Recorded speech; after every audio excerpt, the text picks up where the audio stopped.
नमस्ते।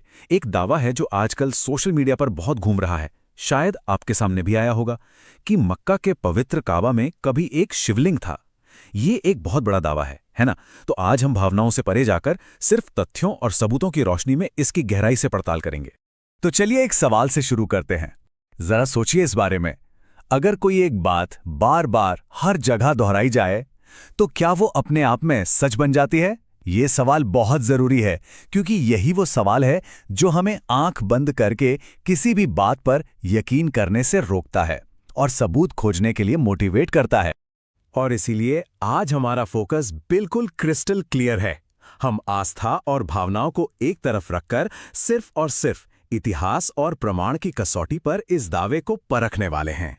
तो चलिए जासूस बनकर पता लगाते हैं कि ये दावा ये आखिर आया कहां से। किसी भी बात की सच्चाई जानने के लिए सबसे पहला कदम यही होता है कि ये पता लगाया जाए कि वो शुरू कहां से हुई।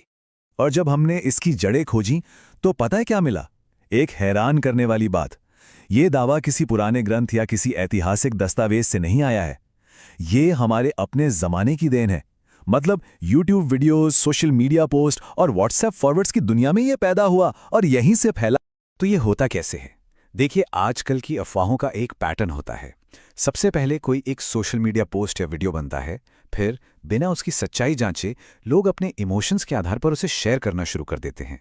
और इससे पहले कि कोई फैक्ट चेक करे, वो प्राइवेट मैसेजिंग के जरिए जंगल की आग की तरह फैल जाता है। ठीक है, तो ये तो हो गई दावे के जन्म की कहानी। अब आते हैं असली मुद्दे पर कि जो ऐतिहासिक दस्तावेज हैं वो क्या कहते हैं। इस्लामी इतिहास का सच क्या है? इस्लामिक हिस्ट्री के हिसाब से देखें तो काबा का निर्माण पैगंबर इब्राहिम और उनके बेटे इस्माइल ने किया था, और इसका जो असल मकसद था वो था एक ही ईश्वर की उपासना का केंद्र बनाना, मतलब मोनोथिस्टिक वर्शिप का सेंटर। तो अगला सवाल ये उठता है, क्या इस्लाम की अपनी किताबों में इसका जिक्र है? हमने कुरान, हदीस, पुरानी से पुरानी इस्लामिक हिस्ट्री की किताबें सब देख लीं, और नतीजा जीरो।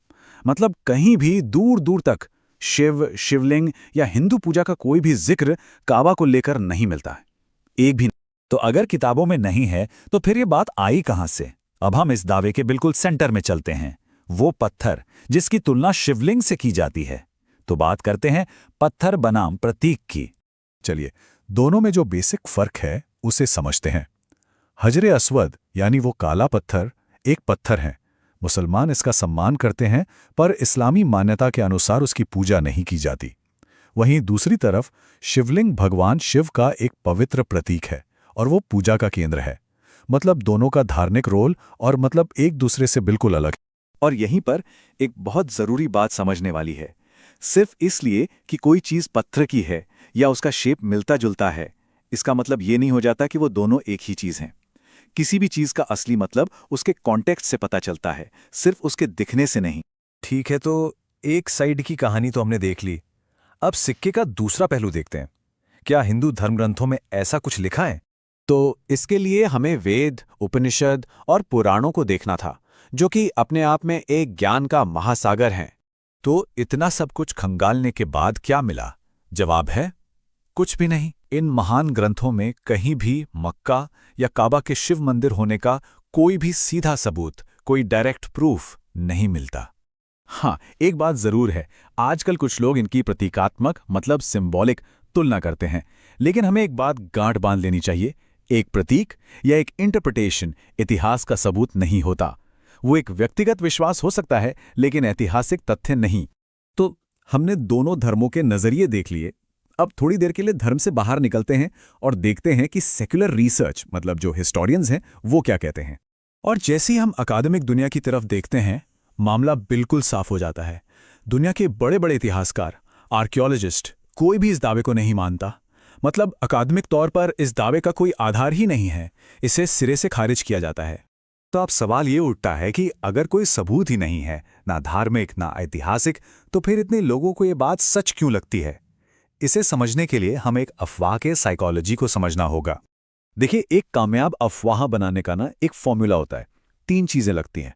पहला, आधी अधूरी जानकारी दो ताकि कंफ्यूजन बना रहे।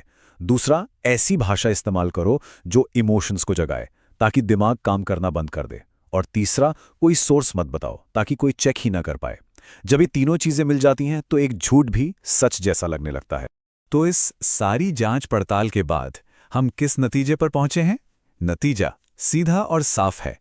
काबा में शिवलिंग होने का दावा किसी भी पैमाने पर खरा नहीं उतरता, न ऐतिहासिक, न धार्मिक और न ही अकादमिक। तो चलिए फटाफट से 4 मेन पॉइंट्स को दोबारा देख लेते हैं। नंबर 1, ये दावा किसी पुरानी किताब से नहीं बल्कि आज के सोशल मीडिया से निकला है।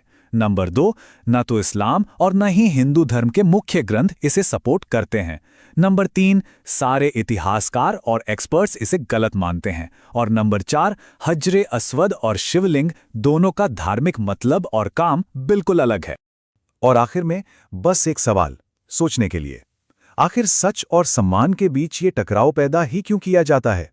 क्या हम सच को जानते हुए एक दूसरे के विश्वासों का सम्मान नहीं कर सकते? इस पर जरूर सोचिएगा।